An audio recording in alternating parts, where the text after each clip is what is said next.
Greetings, Peter and I wanted to take a few minutes to give you an update on the season from our perspective.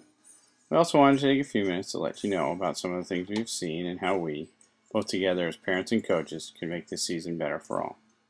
Well, after a shaky couple of losses, things have begun to get a little better. I can honestly say I was a bit concerned after the first two games. Concepts that allowed us to win last year simply were not going to work with this bunch of players.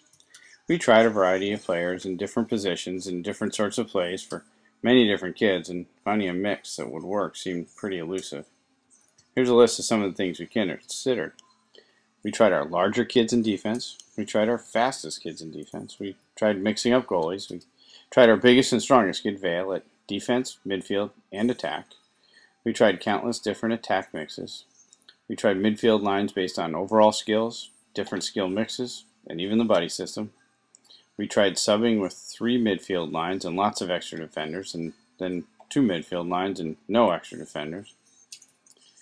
We seem to be onto something recently, or at least I hope so, but I also suspect we will continue to tweak things. Who shows up always brings a new wrinkle, and sometimes this is good and sometimes not. Okay, a few specific items. Playing time. As mentioned, we have tried a variety of mixes, and playing time is a huge concern for both of us in many ways. I wanted to let you know what runs through our heads. First off, we have a ton of kids, and getting them all in is a challenge no matter what. Rules and trying to field a competent team also impose certain challenges on top of that. So originally we learned last year that defense can keep you in games, and as you have seen, rotating players can cause tons of confusion and in turn lead to goals against. By keeping a few defensively interested players in there, our defense has gotten pretty solid recently and is starting to actually function as a full unit. The result, however, is that we are generally just playing 3 to 4 players back there, and so we have to get the others in either on midfield or attack. The prevailing wisdom is that you would have more midfield lines, say 3 or 4 lines, because those players run a lot. The problem with this scenario is several-fold. First off, the rules allow us to change at many different times during the game, but in reality, it is only practical when the ball crosses the sidelines or a goal is scored. As a result, if you use 3 midfields, it's likely that you only get 3 or 4 times to shift lines, and those shifts all end up being very different lengths. Another factor is finding kids that can run 3+ minutes on a big field. It seems to be pretty tough on our team. There are several, but finding 9 that will really run is actually pretty difficult, particularly because of the large fields. So, what we have done is we have gone with 3 attack lines. What this does is this allows us to sub on the fly, say when the ball is in the defensive end. Hopefully this will allow us more regular subbing and more even playing time. It also happens to fit our player mix a little better. We have a large collection of smaller 5th graders, and attack suits them better than trying to chase down an opposing 6th grade midi on a fast break if they were playing midi themselves. The other factor is it allows them to focus on one position instead of 2, attack and defense, and the need to learn how to play both sides of the ball can screw things up at both ends for many of these kids. However, because of all of this, some kids, such as the defense, will get more playing time than the attack. The other anomaly is man up and man down situations. These screw everything up. So you're aware there are 2 primary things that we need to manage. One is that we have players that can defend because they will be missing a guy, and 2, figuring out where each of these players goes. A few of the 6th graders are both more knowledgeable about the game and positioning and handle the physical demands of being a man down. The result is a few of the 6th graders get a bit more playing time than the others. I still struggle with the time shuffles this causes, but I've yet to figure out a good answer.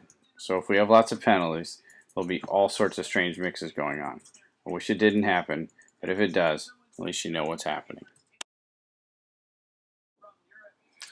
So now you have a sense about how we're trying to manage playing time.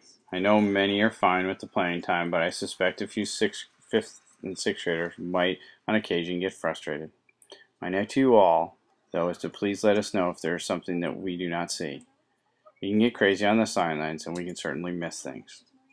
Okay, remember how we said we'd focus on skills, tactics, and character? Well, what we are focusing on with regards to skills is pretty simple. Passing continues to be a heavy focus.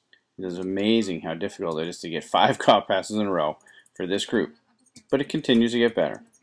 We have tried to use a few specific drills repeatedly without overusing them and seem to have found a decent balance. At least I hope so. Let us know if kids are talking about being bored with the passing drills, though.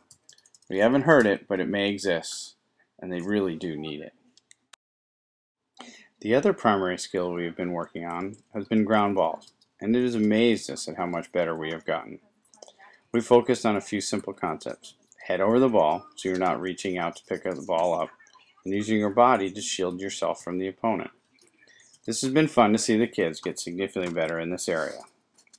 We started with shooting and some dodging, but honestly have done most of our coaching in these areas with the kids one-on-one.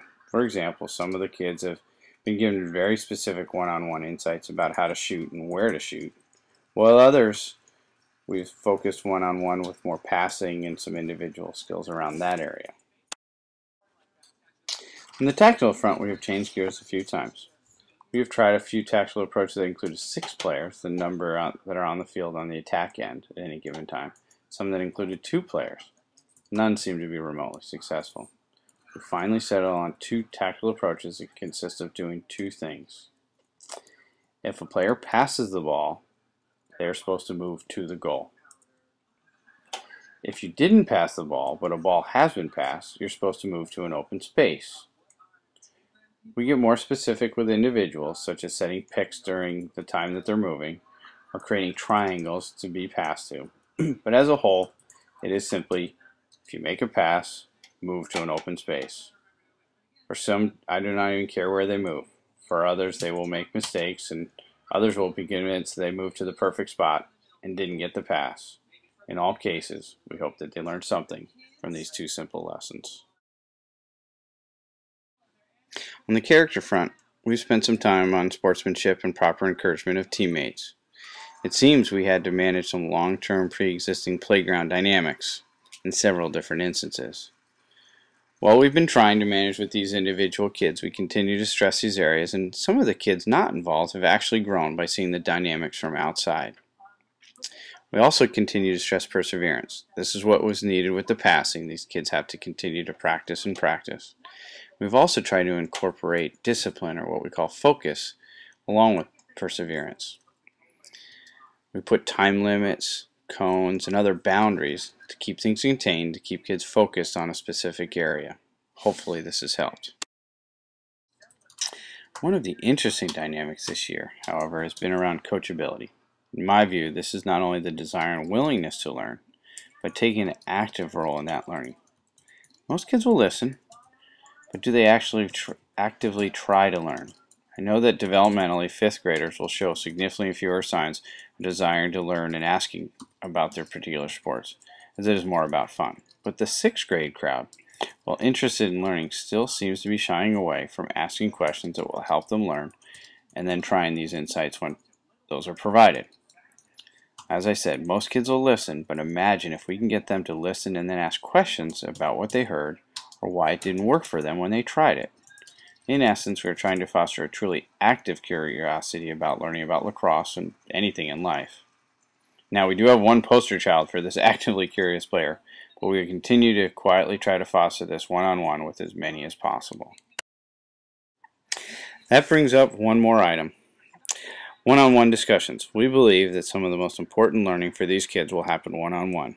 For some, especially the 6th graders, that we've had for 2 years, this is a bit easier because we understand their tendencies and personalities. For others, especially the quieter 5th graders, this is much tougher.